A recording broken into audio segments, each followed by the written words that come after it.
Hello, good afternoon students. कल हमने अपना नया चैप्टर स्टार्ट किया था करंट इलेक्ट्रिसिटी, ठीक है। और उसमें हमने अपना जो प्रीवियस 10th क्लास है उसका कुछ ब्रश अप करने की कोशिश की थी उस ज्ञान को, ठीक है। और वहाँ पे हमने ओम्स लॉ के बारे में थोड़ा सा पढ़ा था, और फिर हमने पोटेंशियल डिफरेंस के बारे में मैंने आपको बताया था कि पोटेंशियल डिफरेंस क्या होता है बेसिकली। और बैटरी का पोटेंशियल अगर मैं बोलता हूँ 10 वोल्ट है, 15 वोल्ट है, तो उसका क्या मतलब है। फिर मैंने आपको रेजिस्टेंस के बारे में बताया था। फिर मैंने आपको कंडक्टर के बारे में, रजिस्टर के बारे में बताया था कि रजिस्टर भी एक तरह का कंडक्टर होता है। जैसे मान लीजिए पंखा, ट्यूबलाइट, ये सारे रजिस्टर कहलाते हैं, ठीक है। और उसके बाद हमने फिर करंट के बारे में जाना था कुछ, कि करंट के यूनिट्स क्या होते हैं। Current basically flow of charge होता है, ठीक है। जितना ज़्यादा चार्ज फ्लो करेगा उतना ज़्यादा करंट होता है। और उसके बाद हम जो लास्ट चीज़ पढ़ रहे थे वो पढ़ रहे थे करंट डेंसिटी, ठीक है। तो मैं करंट डेंसिटी से ही दोबारा स्टार्ट करता हूँ। इसको एक बार फिर समझ लेते हैं करंट डेंसिटी को।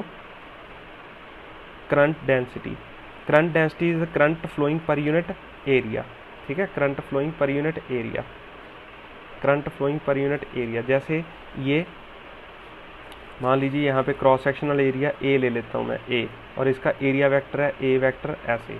तो यहाँ पे जो करंट आ रहा है आई, ऐसे इस डायरेक्शन में करंट फ्लो कर रहा है आई, तो इसकी करंट डेंसिटी जे है, और ये एक वेक्टर क्वांटिटी है। तो ये कितना होगा, करंट कितना फ्लो कर रहा है, आई अपॉन ए, ठीक है। फिर मैंने आपको बताया था कि मान लीजिए कि अगर ये जो एरिया है वो मैं ओब्लीक ले लूँ, ऐसे ऐसे ओब्लीक ले लूँ ऐसे, तो यहाँ पे जो एरिया है वो इसके साथ एंगल कुछ थीटा बना के बैठा है। अब एरिया वेक्टर ए मान लेता हूँ, कल मैंने ये डैश लिया था, बट लेट्स से कि वो ए है, ठीक है। ए डैश से भी कोई बात नहीं है, वो ठीक है वो भी, बट मैं इसको जनरलाइज करना चाहता हूँ इसलिए मैंने ए मान लिया। तो मान लीजिए ए वेक्टर ऐसे है, और जो इसमें करंट फ्लो कर रहा है वो कुछ ऐसे कर रहा है इस डायरेक्शन में आई। तो अब इसका जो करंट डेंसिटी निकालूंगा मैं जे वेक्टर, वो कैसा है, J vector is equal to I upon, अब ए नहीं लेंगे हम क्योंकि ए है जो वो एरिया वेक्टर है, जो वो पैरेलल टू करंट होना चाहिए। तो मैं इसका इस ए का ये वाला कंपोनेंट लूँगा, ए कॉस थीटा।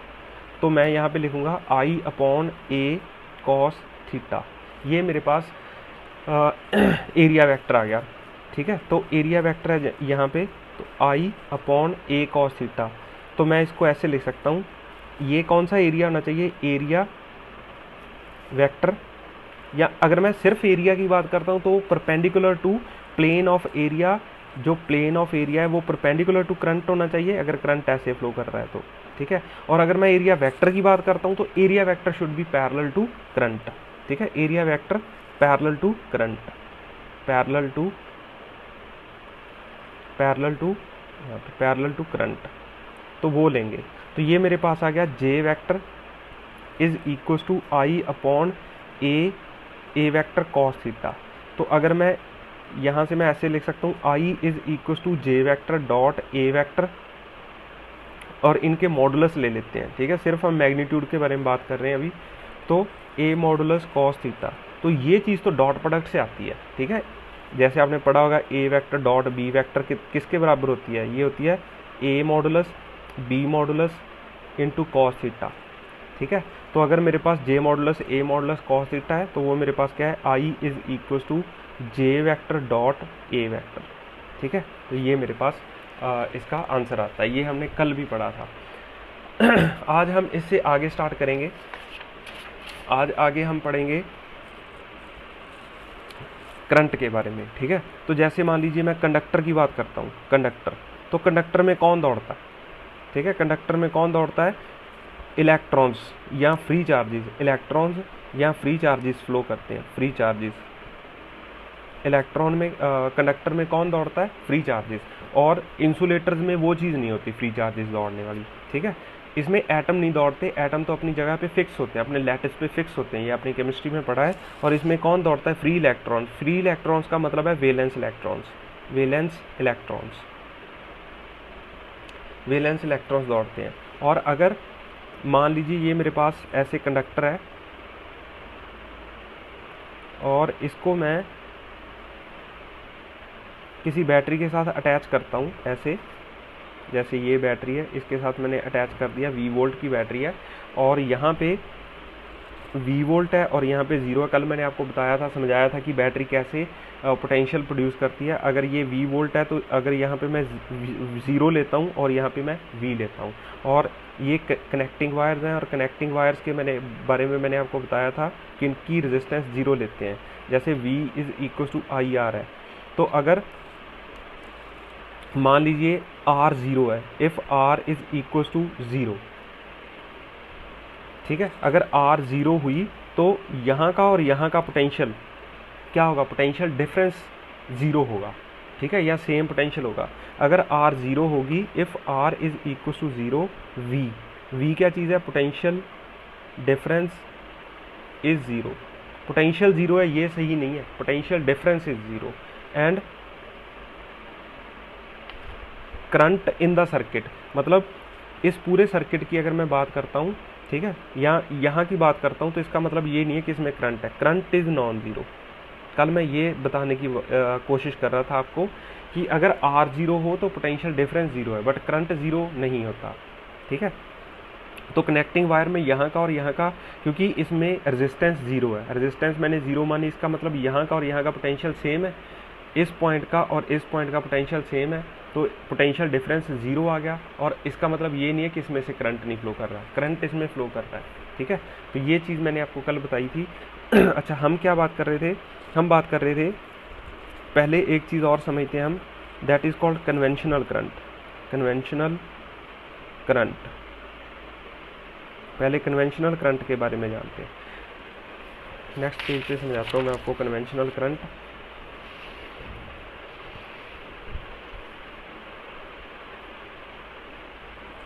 अच्छा देखिए, जैसे मान लीजिए ये मेरे पास कंडक्टर है और इसको हमने एक बैटरी से अटैच कर लिया ऐसे, और ये V वोल्ट की बैटरी है, ये 0 0, ये V।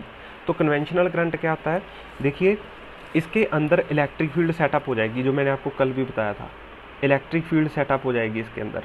अच्छा, मैंने आपको कल एक क्वेश्चन भी पूछा था कि हमने तो पढ़ा था कि कंडक्टर के अंदर इलेक्ट्रिक फील्ड होती नहीं, फिर यहाँ पे क्यों होगी, तो उसका मैं आंसर देना चाहता हूँ कि देखिए, जब भी हमने उस केस में पढ़ा था कि ये मेरे पास एक कंडक्टर है और इस पर हमने एक इलेक्ट्रिक फील्ड लगा दी बाहर से, ठीक है, तो इसके अंदर इलेक्ट्रिक फील्ड नहीं होती। तो ये कहानी होती है आइसोलेटेड कंडक्टर की, आइसोलेटेड की। तो होता क्या है, जब मैं ऐसे लगाता हूँ तो इधर इधर पॉजिटिव पॉजिटिव अकोमुलेट हो जाते हैं, इधर नेगेटिव नेगेटिव, तो ये पॉजिटिव नेगेटिव अपनी उल्टी डायरेक्शन में एक इलेक्ट्रिक फील्ड बना लेते हैं, जिसके कारण बाहर से लगी हुई इलेक्ट्रिक फील्ड और अंदर इंड्यूस होने वाली electric field equal and opposite होती हैं, जिसके कारण इसमें नेट इलेक्ट्रिक फील्ड ज़ीरो हो जाता है। बट अगर ये आइसोलेटेड ना हो और इसको मैं किसी कंडक्टिंग वायर से अटैच कर दूं, तो ये सारे के सारे पॉजिटिव चार्जेस फ्लो कर जाएंगे। तो ये पॉजिटिव चार्ज फ्लो कर जाएंगे, तो इसमें इलेक्ट्रिक फील्ड सेटअप हो जाएगा जो हमने बाहर से लगाया। ये भी वही बात है, ये आइसोलेटेड कंडक्टर नहीं है। तो वो पूरी बात ये थी कि आइसोलेटेड कंडक्टर के अंदर इलेक्ट्रिक फील्ड ज़ीरो होती है, बट अगर मेरा कंडक्टर किसी सर्किट में लगा हुआ तो इलेक्ट्रिक फील्ड ज़ीरो नहीं है, ठीक है, पहली बात। दूसरी बात देखिए, होता क्या है कि यहाँ पे मान लीजिए नेगेटिव चार्जेस इलेक्ट्रॉन्स हैं और यहाँ पे मान लीजिए मैं मानता हूँ कि पॉजिटिव चार्जेस है। एक्चुअल में in reality actually electrons flow करते हैं, इलेक्ट्रॉन्स फ्लो। बट जब साइंटिस्ट ने देखा, जब उनको ये चीज़ पता नहीं थी पूरी कि भाई पॉजिटिव चार्जेस फ्लो करते हैं कि नेगेटिव, तो उन्होंने ये थ्योरी बना ली कि भाई ये बैटरी लगा दी मैंने, तो ये पॉजिटिव है, ये नेगेटिव साइड मान लेते हैं हम फिलहाल समझने के लिए, बट इसको पॉजिटिव नेगेटिव नहीं कहना, ये हायर पोटेंशियल है, ये लोअर पोटेंशियल है। तो मान लीजिए कि ये पॉजिटिव चार्ज यहाँ से चला, क्योंकि ये पॉजिटिव से दूर भागेगा, और ये पॉजिटिव चार्ज इस इलेक्ट्रिक फील्ड में ऐसे दौड़ेगा और फिर ऐसे होता हुआ अपना सर्किट कंप्लीट करता है। वो कैसे करता है मैं समझाता हूँ आपको सब कुछ। तो फिर बाद में उनको पता चला कि एक्चुअल में पॉजिटिव चार्ज तो दौड़ते ही नहीं है, दौड़ता कौन है, इलेक्ट्रॉन्स, ठीक है। तो इलेक्ट्रॉन्स किस डायरेक्शन में दौड़ेंगे, इस डायरेक्शन में दौड़ेंगे, ठीक है, क्योंकि वो तो पॉजिटिव की तरफ जाना चाहते हैं। तो एक्चुअल में करंट की डायरेक्शन कौन सी होती है, ये, बट हम कौन सी मानेंगे। तो उन्होंने बेसिकली ये जो पहले उन्होंने सब कुछ माना था वो डायरेक्शन उसके हिसाब से, थ्योरी के हिसाब से सब कुछ सेट बैठता है।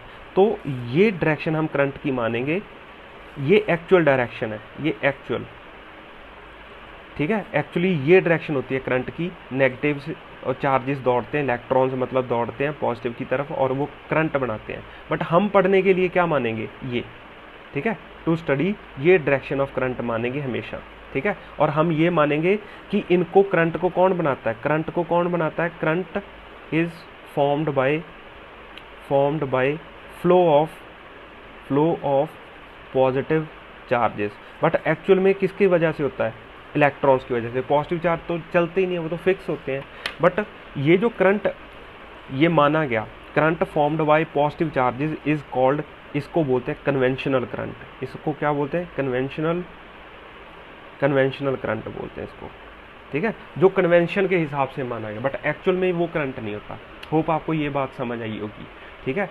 तो कंडक्टर के अंदर फ्री कौन होता है, इलेक्ट्रॉन्स। इलेक्ट्रॉन्स के फ्लो होने के कारण क्या बनता है, करंट। बट हम क्या मानते हैं कि पॉजिटिव चार्जेस फ्लो होने की वजह से करंट बन रहा है। और ये कहानी पूरी सेट बैठती है, हर एक जगह बिल्कुल सही बैठती है। जैसे हम मॉडल बना के कोई पढ़ते हैं, जैसे आपने केमिस्ट्री में कई मॉडल पढ़े होंगे एटम के, तो बिल्कुल वैसे थोड़ी ना थे मॉडल, वो तो उन्होंने समझाने के लिए एक मॉडल बनाया और देखा गया कि जब वो मॉडल हर एक जगह सेट बैठ रहा है तो उस मॉडल को एक्सेप्ट कर लिया गया। तो इसमें भी यही चीज़ है, ठीक है। तो सबसे पहली बात कि पॉजिटिव चार्जेस के फ्लो के कारण हम करंट को मानेंगे, होता नहीं है, ठीक है। हमारी कहानी सब पॉजिटिव चार्जेस के फ्लो पे चलेगी, ओके। अब ये करंट बनता कैसे है उसको हम देखते हैं, ठीक है। तो मतलब स्टोरी ऑफ अ बैटरी या स्टोरी ऑफ अ सर्किट पढ़ते हैं हम, स्टोरी ऑफ अ सर्किट। अगर ये चीज़ समझ आ गई तो सब कुछ समझ आ जाएगा। तो सर्किट की स्टोरी क्या है, ये मेरे पास एक कंडक्टर लगा हुआ है और ऐसे ये, तो मैं मान रहा हूँ कि पॉजिटिव चार्जेस फ्लो कर रहे हैं। ये V वोल्ट की बैटरी है और यहाँ पे V है, ये 0 है और ये लेंथ मैं L मान लेता हूँ। Length of a conductor is L और जो इलेक्ट्रिक फील्ड है E/VD, तो आ गया VL, ठीक है। इलेक्ट्रिक फील्ड इज V/L, चलो ठीक है। तो यहाँ पे ये कहानी ऐसे देखते हैं, ये क्या चीज़ है, ये बेसिकली हमारा कुछ भी रजिस्टर है या पंखा, ट्यूबलाइट, कुछ भी है, ठीक है। तो होता क्या है कि यहाँ पे जो ये पॉजिटिव चार्ज बैठा है, इसके पास एनर्जी है, कितनी है, वो होती है QV। तो Q कितना है, EV। इसके पास ये एनर्जी है और यहाँ पे जब आएगा इसके पास एनर्जी कितनी होगी, एनर्जी इज इक्वल टू 0। तो वो एनर्जी कहाँ चली गई, यहाँ पे एनर्जी कितनी है, EV, और यहाँ पे एनर्जी कितनी है, यहाँ पे एनर्जी कितनी है, 0, और यहाँ पे EV। तो यहाँ से यहाँ चलने में एनर्जी 0 क्यों होगी, वो कहाँ चली गई, वो एनर्जी चली गई इस रजिस्टर के पास। इस रजिस्टर ने इसकी हीट बना दी, लाइट बना दी। अगर बल्ब होगा तो लाइट बना देगा, हीटर होगा तो हीट बना देगा, साउंड भी बना सकता है, कुछ भी बना सकता है वो, ठीक है। तो वो एनर्जी का क्या बना दिया इसने, रजिस्टर ने, हीट, लाइट, साउंड एक्सेट्रा कुछ भी। अब ये जो चार्ज था पॉजिटिव चार्ज, ये यहाँ से चला यहाँ पे पहुँच गया और इसके पास कोई एनर्जी नहीं है। तो घूमता घूमता घूमता ये इस बैटरी के पास पहुँच जाता है, ठीक है। और यहाँ पे ये कैसा है, नेगेटिव माना हमने और इसको पॉजिटिव माना। तो ये जो पॉजिटिव चार्ज यहाँ पे पहुँचा, ई पॉजिटिव यहाँ पे पहुँचा, वो इस बैटरी के अंदर जाएगा और दूसरी तरफ से निकल जाएगा। बट अपने आप नहीं जाएगा क्योंकि इसके सामने पॉजिटिव बैठा है। तो मैंने आपको कल समझाया था कि आप ऐसे मानिए कि बैटरी के अंदर एक बंदा बैठा है जो यहाँ से पॉजिटिव चार्ज को उठा के इधर भेज देता है पॉजिटिव की तरफ। तो जब वो बंदा इसको उठा के यहाँ से यहाँ भेजेगा तो उसको कुछ वर्क डन करना पड़ेगा। वो वर्क डन है जो वो इस चार्ज के पास स्टोर हो जाता है in the form of energy, और फिर ये लेके चलता है और फिर यहाँ पे पहुँचता है। और जैसे ही इसके अंदर चलता है ये रजिस्टर इसको फिर वो चार्ज इसका वो एनर्जी इसकी छीन लेता है, चार्ज नहीं सॉरी एनर्जी इसकी छीन लेता है और उस एनर्जी को वो हीट, लाइट या साउंड की फॉर्म में कन्वर्ट कर देता है। और फिर ये भिखारी बन के, गरीब बन के यहाँ पे आता है, फिर बैटरी के अंदर घुसता है और बैटरी के अंदर जो इंसान बैठा है वो इंसान कौन है, केमिकल्स। तो वो केमिकल्स इसको यहाँ से उठा के केमिकल रिएक्शन के दौरान इधर भेज देते हैं। ड्यूरिंग दिस प्रोसेस वो केमिकल्स जो काम करते हैं वो काम पूरे का पूरा वर्क डन इस चार्ज के पास स्टोर रहता है और फिर ये चार्ज अपनी एनर्जी लेके चलता है यहाँ पे पहुँचता है, और फिर जैसे ही वो रजिस्टर में एंटर करता है, वो रजिस्टर उसकी एनर्जी धीरे धीरे करके सारी ले लेता है, और लेने के बाद उस एनर्जी का हीट, लाइट, साउंड जो भी उसका प्रोसेस होगा वो बनाता है, और फिर ये सर्किट में चलता रहता है। ये थ्योरी है पूरी जिस पे हम पूरा स्टडी करेंगे। ठीक है, पहले तो आपको ये थ्योरी समझ आनी चाहिए कि ये काम कैसे करता है सर्किट। ठीक है, वो बैटरी क्या करती है। तो जो इंपॉर्टेंट चीज़ है, बुक्स में भी कई बार गलत लिख देते हैं, battery is a source of, क्या देती है battery? Battery is a source of energy. Battery source energy का है, बैटरी चार्ज नहीं देती। चार्ज तो इस जो हमने वायर्स ली हैं, कंडक्टिंग वायर्स, उसके पास फ्री इलेक्ट्रॉन्स होते हैं, वो होते हैं चार्जेस। तो ठीक है, तो battery is a source of energy and charges are carriers of energy, carriers of energy. तो ये चीज़ें हमें समझनी है। ये दो चीज़ों का आपको खास ध्यान रखना है। ये जो चार्जेस हैं, चार्जेस किसके पास हैं? चार्जेस तो कंडक्टिंग वायर के पास है, तो वो ट्रक है बेसिकली, जो बैटरी के पास जो एनर्जी उसको लेके जाते हैं और इस कंडक्टर को दे देते हैं। फिर ये यहाँ कंडक्टर या रजिस्टर जो भी आप बोलें, तो इसको दे देते हैं, और ये उसकी हीट, लाइट या जो भी हमारा डिज़ायर्ड इफेक्ट है वो प्रोड्यूस करते हैं, और फिर ये ट्रक खाली होके आते हैं, यहाँ से भर के ये वापस जाते हैं और इसको दे के ऐसे ये मेरा सर्किट चलता रहता है। ठीक है, होप आपको समझ आई होगी ये चीज़, और इसको आप अपने शब्दों में लिखिए। पूरे सर्किट की पूरी थ्योरी को आप अपने शब्दों में लिख लीजिए। ठीक है, अच्छा आगे चलते हैं। हमने एक, अब टेक्निकल टर्म्स आएंगी। अभी तक मैंने कोई टेक्निकल टर्म का यूज़ नहीं किया, मैंने सिंपल भाषा में आपको कहानी समझाई। अब एक चीज़ होती है हमारे पास n is number of free charge carriers, free charge carriers per unit volume, कि पर यूनिट वॉल्यूम के अंदर कितने फ्री चार्ज कैरियर्स। जैसे हमें पता है कि 1 mole of copper is equal to 63.5 grams, इतने के बराबर एक होता है। इसका मतलब 63.5 ग्राम कॉपर के अंदर 6.023 × 10⁻23 एटम्स होते हैं। और अगर मैं मान लूँ suppose 1 atom has 1 free electron, तो 63.5 ग्राम कॉपर के पास तो इतने एटम्स हैं, तो इतने एटम्स के पास इतने ही क्या हैं? फ्री इलेक्ट्रॉन्स हैं। 6.023 × 10⁻23 फ्री इलेक्ट्रॉन्स हैं इसके पास, इलेक्ट्रॉन्स। तो इनको डिफाइन करना मुश्किल है, इसीलिए पर यूनिट वॉल्यूम में डिफाइन करते हैं। ये छोटा नंबर है कि बहुत बड़ा नंबर है? ये बहुत बड़ा नंबर है। तो अगर मैं मान लीजिए 1 ग्राम कॉपर लेता हूँ, 1 ग्राम कॉपर, तो बहुत थोड़ा सा कॉपर, उसके पास भी 6.023 × 10⁻23 डिवाइडेड बाय 63.5, तो ये भी बहुत बड़ा नंबर है। इतने फ्री इलेक्ट्रॉन्स होंगे, फ्री इलेक्ट्रॉन्स। तो इनमें कोलिजन भी होती होगी, ये एक दूसरे से टकराते हैं। ठीक है, तो बेसिकली होता क्या है कि मान लीजिए मेरे पास एक कॉपर का पीस है, ऐसे कॉपर वायर है, और इसके अंदर जो इलेक्ट्रॉन्स हैं वो दौड़ रहे हैं कि रुके हुए हैं? वो भी दौड़ रहे हैं। वो कैसे दौड़ते हैं? ये मान लीजिए फ्री इलेक्ट्रॉन है मेरे पास, ये फ्री इलेक्ट्रॉन। तो होता क्या है कि ये मेरे पास फ्री इलेक्ट्रॉन है, जब एट रूम टेम्परेचर की बात करता हूँ, एट रूम टेम्परेचर, और इसको हमने किसी बैटरी से नहीं जोड़ा, तो मतलब नो बैटरी अटैच्ड, इसके साथ कोई बैटरी नहीं लगाई हमने। तो होता क्या कि ये मेरा इलेक्ट्रॉन है, वो ऐसे रैंडमली किसी भी डायरेक्शन में घूमते रहते हैं ऐसे, और घूम फिर के वापस वहीं पहुंच जाते हैं जहां से वो स्टार्ट हुए थे। ऐसे चलते रहते हैं, अपना पाथ कवर करते हैं और फिर अपनी जगह पे पहुंच जाते हैं। तो इनकी जो स्पीड होती है इलेक्ट्रॉन्स की, speed is non zero, but इनकी वेलोसिटी है जो, velocity is equal to zero. इस केस में वेलोसिटी ज़ीरो होती है। वेलोसिटी क्या होती है? Total displacement upon total time taken, और डिस्प्लेसमेंट इसकी कितनी है? ज़ीरो। ठीक है, तो डिस्प्लेसमेंट इसकी क्या है? डिस्प्लेसमेंट है ज़ीरो, बट डिस्टेंस ज़ीरो नहीं है, इसीलिए स्पीड होती है इनके पास। तो ये काम चलता है ऐसे। अगर मान लीजिए मेरे पास कोई ऐसे वायर है, अगर सपोज मैं इसको वायर मान लूँ, ये मेरे पास वायर है, और सपोज ये कॉपर वायर है, और इसको मैंने किसी बैटरी से अटैच नहीं किया। इसका मतलब ये नहीं है कि इसके अंदर बैठे हुए फ्री इलेक्ट्रॉन्स दौड़ नहीं रहे, वो तो दौड़ रहे हैं, वो लगातार दौड़ रहे हैं, भाग रहे हैं, बट वो घूम फिर के अपनी जगह पे पहुंच रहे हैं। जहाँ से वो स्टार्ट हुए थे वहीं पहुँच जाते हैं कभी ना कभी, तो इनकी नेट डिस्प्लेसमेंट ज़ीरो होती है, और नेट डिस्प्लेसमेंट ज़ीरो होने के कारण जो इसमें करंट बनता है वो ज़ीरो हो जाता है। ठीक है, दैट इज़ वाई, मैं लिख देता हूँ, that is y i is equal to zero. तो ये वायर को अगर मैं हाथ लगाता हूँ तो मुझे कोई करंट नहीं लगता। ठीक है, हमने पढ़ा था ना करंट क्या आता है, फ्लो ऑफ इलेक्ट्रॉन्स। ठीक है, charges flowing per unit time. तो अगर मैं इसको हाथ लगाऊंगा तो मुझे कोई शॉक नहीं लगेगा। क्यों? क्योंकि वो उनकी नेट डिस्प्लेसमेंट ही ज़ीरो है, इस वजह से इसमें कोई करंट नहीं आता।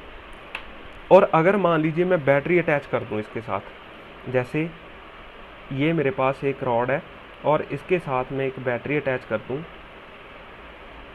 ऐसे V वोल्ट की बैटरी अटैच कर दूँ, तो इसमें क्या होता है, देखिए यहाँ पे V है, ये ज़ीरो है, तो इसमें इलेक्ट्रिक फील्ड आ गया। ऐसे इलेक्ट्रिक फील्ड आने के कारण क्या होगा, इस पे एक इसमें बैठे हुए चार्जेस के ऊपर फोर्स लगेगी, इस पे इस डायरेक्शन में फोर्स लगेगी। तो जो इसमें मूवमेंट होती है चार्जेस की वो ऐसे होती है, ये ऐसे कहीं भी घूम फिर के वो अपनी जगह पे नहीं पहुँचते, इनमें कुछ ना कुछ डिस्प्लेसमेंट आ जाता है। ठीक है, तो ये जो डिस्प्लेसमेंट है, ये इतना डिस्प्लेसमेंट आर आ गया। तो इस केस में जो स्पीड है, स्पीड इस केस में है नॉन ज़ीरो, क्योंकि वो तो चल रहे हैं। वेलोसिटी कितनी है इस केस में, वो भी नॉन ज़ीरो। इस केस में वेलोसिटी ज़ीरो थे, इस केस में नॉन ज़ीरो। और इसकी डिस्प्लेसमेंट क्या है, डिस्प्लेसमेंट भी इसकी है नॉन ज़ीरो। तो ये नेट डिस्प्लेस कर जाते हैं, थोड़ा सा मूव कर जाते हैं। ठीक है, इसलिए इसमें कुछ करंट आ जाता है जब हम बैटरी लगाते हैं। तो that's why current is also non zero, क्योंकि इसमें कुछ डिस्प्लेसमेंट आ जाती है। ठीक है, तो ये बैटरी विदाउट बैटरी था, ये विद बैटरी है। तो विद बैटरी ये चीज़ होती है, विदाउट बैटरी ये चीज़ होती है। अब जब हम स्टडी करते हैं तो इतना हम रैंडम मोशन नहीं पढ़ते, हमें तो सिर्फ इस चीज़ से मतलब था। तो अगर मान लीजिए मैं ये मान लूँ कि टाइम की बात करूँ, time is equal to distance upon velocity. अब इसके पास वेलोसिटी है तो डिस्टेंस कितना चला r, और वेलोसिटी कितनी है इसकी, इस वेलोसिटी को vd बोलते हैं। And this velocity vd is called drift velocity. तो ड्रिफ्ट वेलोसिटी कितनी आ गई, drift velocity vd is equal to r by T. तो बेसिकली r बाई टी मेरे पास ड्रिफ्ट वेलोसिटी आ गई इस केस में। ड्रिफ्ट वेलोसिटी समझते हो, ये displacement upon total time taken. तो ड्रिफ्ट वेलोसिटी है r अपॉन टी, तो ये ड्रिफ्ट वेलोसिटी है। अब जो हम अज्यूम करते हैं, जो हमारी अजम्पशन होती है इसको पढ़ने में, वो इतनी कहानी नहीं हम करते कि ऐसे ऐसे ऐसे ऐसे रैंडम मोशन करते हैं। हम तो ये मानते हैं कि इलेक्ट्रॉन्स या जो भी पॉजिटिव चार्जेस जिसके बारे में हम पढ़ रहे हैं, जो हम मान रहे हैं, अज्यूम कर रहे हैं कि पॉजिटिव चार्जेस के कारण करंट बन रहा है, उनको हम मानते हैं कि वो बिल्कुल सिपाहियों की तरह एक लाइन में चलते हैं। ठीक है, तो वो जो हम अज्यूम करते हैं होता वही है जो मैंने आपको दिखाया, बट हम अज्यूम कैसे करते हैं और हम इसको पढ़ते कैसे हैं वो देखिए। जैसे मान लीजिए मेरे पास ये कंडक्टर है और इसके अंदर जितने भी चार्जेस हैं उनको हम ये मानेंगे कि वो ऐसे लाइंस में खड़े हैं और एक वेलोसिटी vd से सब चल रहे हैं, बट होता नहीं है एक्चुअली इसमें। ठीक है, कहानी बनाने के लिए, समझने के लिए हम ऐसी कहानी करते हैं। और ये सारे vd से चल रहे हैं, एक ही वेलोसिटी से चल रहे हैं। ये vd ड्रिफ्ट वेलोसिटी vd से चल रहे हैं, इन सब की वेलोसिटी vd है। ठीक है, तो हमने एक चीज़ डिफाइन की थी पहले, n is number of free charge carriers per unit volume. Free charge carriers per unit volume, carriers per unit volume. अब इसका हम उपयोग करेंगे इस चीज़ का। तो ठीक है, अभी हमें समझ आ गया कि सब ड्रिफ्ट वेलोसिटी vd से चल रहे हैं। ये ड्रिफ्ट वेलोसिटी है, इसकी ड्रिफ्ट वेलोसिटी से चल रहे हैं। ठीक है, आगे देखिए, मान लीजिए कि हमारे पास ये जो कंडक्टर है ये बैटरी से अटैच्ड है। ठीक है, और बैटरी से अटैच होने के कारण ये विद बैटरी है। अभी विद बैटरी, ऐसे मत सोच लेना कि ये बैटरी के बिना, तो विद बैटरी है। और हम एक और चीज़ करते हैं, जैसे मान लीजिए ये मेरे पास कंडक्टर है और इस क्रॉस सेक्शन यहाँ पे ये जो इलेक्ट्रॉन्स बैठे थे, ठीक है, राम श्याम सीता गीता सब बैठे हुए थे, और मान लीजिए इनकी वेलोसिटी है जो वो vd है, तो वो कितना डिस्टेंस ट्रैवल करेंगे, distance travelled in time dt, वो dt टाइम में कितना चल जाएंगे। मान लीजिए कि वो dt टाइम में इतना डिस्टेंस ट्रैवल कर जाते हैं और यहाँ पे पहुँच जाते हैं, यहाँ पे ये वाले इलेक्ट्रॉन्स चल के यहाँ पे पहुँच जाते हैं, तो ये सारी डिस्टेंस इसने कवर कर लिया। ये कितना होगा vd इंटू dt, ठीक है। तो डिस्टेंस तो इतना ही कवर करेंगे, वो vd इंटू dt ये डिस्टेंस कवर करेंगे। अगर मेरे को ये पता करना होगा, ठीक है, मुझे ये पता करना है number of free charge carriers, free charge, और इसका क्रॉस सेक्शनल एरिया ए मान लेते हैं, इस कंडक्टर का क्रॉस सेक्शनल एरिया ए मान लेता हूं मैं इसका। तो number of free charge carriers crossed the plane A, मान लीजिए मैं इस प्लेन का नाम ए रख देता हूँ। ये जो प्लेन है ये ए प्लेन है, ठीक है। ऐसे मतलब गोल अगर मैं काट दूं तो ये जो क्रॉस सेक्शनल एरिया इस रॉड का, उसको कितने इलेक्ट्रॉन्स ने या कितने फ्री चार्जेस ने dt टाइम में क्रॉस किया। तो cross the plane A in time dt कि बताइए dt टाइम में कितने पॉजिटिव चार्जेस ने या कितने फ्री चार्ज कैरियर्स ने इनको क्रॉस किया। तो वो कितने होंगे, सोचिए कितने होंगे। देखिए जितने फ्री चार्ज कैरियर्स इस वॉल्यूम के अंदर मौजूद होंगे वो सारे के सारे इस प्लेन को क्रॉस करके अंदर आए होंगे। ऐसे मान लीजिए कि ये मेरे पास एक रूम है और इस रूम के बाहर ऐसे कुछ लोग लाइन बना के खड़े हैं। तो मैं चेक करता हूँ और मैं इनको अलाउ करता हूँ अंदर आने के लिए। तो ये अंदर आते रहते हैं और मैं कहता हूँ बस अब नहीं कोई आएगा। तो अगर मान लीजिए मेरे को ये चेक करना है कि जितना समय मैंने इनको अंदर आने के लिए दिया उतने समय में कितने लोगों ने इस डोर को क्रॉस किया होगा। तो जितने इसके अंदर मौजूद होंगे सब ने क्रॉस किया है। ऐसे ही इस प्लेन को कितने लोगों ने क्रॉस किया, कितने फ्री चार्जेस ने क्रॉस किया होगा इन टाइम dt, जितने इसके अंदर पहुंच गए हैं, ठीक है। तो वो सारे इसके अंदर पहुंच गए हैं, जितने इसके अंदर पहुंच गए हैं उन सब ने इसको क्रॉस किया। तो मैं ये चेक करना चाहता हूँ, तो number of free charge carriers total जितने इसके अंदर हैं वो कितने हैं। वो एक तो है, हमने ये पढ़ा था ना n क्या होता है, n is number of free charge carriers, number of free charges per unit volume. तो अगर मेरे को नंबर ऑफ फ्री चार्जेस इसके अंदर चाहिए या इस प्लेन को क्रॉस करने वाले चाहिए तो मैं n को वॉल्यूम के साथ मल्टीप्लाई कर देता हूँ। तो ये गया n इंटू वॉल्यूम कितना है a into vd into dt। तो ये सिलेंडर की वॉल्यूम आ गई, एरिया इंटू लेंथ। तो ये मेरे पास फ्री चार्ज कैरियर्स आ गए। तो अगर मान लीजिए मैं ये देखना चाहता हूँ dq is charge cross the plane A, कितने चार्जेस ने प्लेन ए को क्रॉस किया होगा। तो वो कितना होगा, वो होगा n into A into V D into D T. ये तो हो गए टोटल नंबर ऑफ चार्जेस। तो एक चार्ज के पास एक फ्री इलेक्ट्रॉन के पास कितना चार्ज है, ऐसा कहना चाहिए E। तो टोटल चार्ज कितना हो गया, D Q is equal to N E A we D into D T. समझ आया। देखिए मैं फिर समझाता हूँ। मान लीजिए कि ये सब स्ट्रेट लाइन में चल रहे थे और हर एक की वेलोसिटी वी डी थी। तो ये डी टी टाइम में यहाँ पे जो मौजूद था फ्री इलेक्ट्रॉन या फ्री चार्ज वो कितना चल गया डी टी टाइम में, वी डी डी टी। तो मैं ये पता करना चाहता हूँ कि इस प्लेन को इस टाइम डी टी में कितने चार्जेस ने क्रॉस किया। तो जितने इसके अंदर मौजूद होंगे वो सब इसको क्रॉस करके अंदर आए हैं, ठीक है। वो कितने हैं, वो हैं A we D D T into N. N is number of charges per unit volume. तो मेरे को नंबर ऑफ फ्री चार्जेस इस वॉल्यूम के अंदर चाहिए था, तो वॉल्यूम को मैं एन के साथ मल्टीप्लाई कर देता हूँ। तो इसकी वॉल्यूम कितनी आ गई, ये एरिया ए, ये वाला एरिया जो वो ए है into V D into D T. तो ये सारे इसके अंदर मौजूद होंगे, ठीक है। तो सब पे चार्ज कितना है, वो है n A we D into e. तो अगर मान लीजिए मैं डी टी से डिवाइड कर देता हूँ तो ये D Q upon D T is equal to N E A we D. This is my current.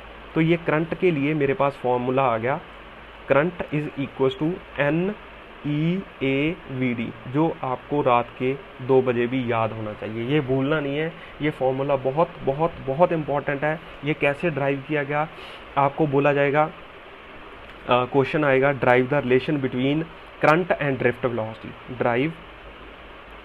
Drive the relation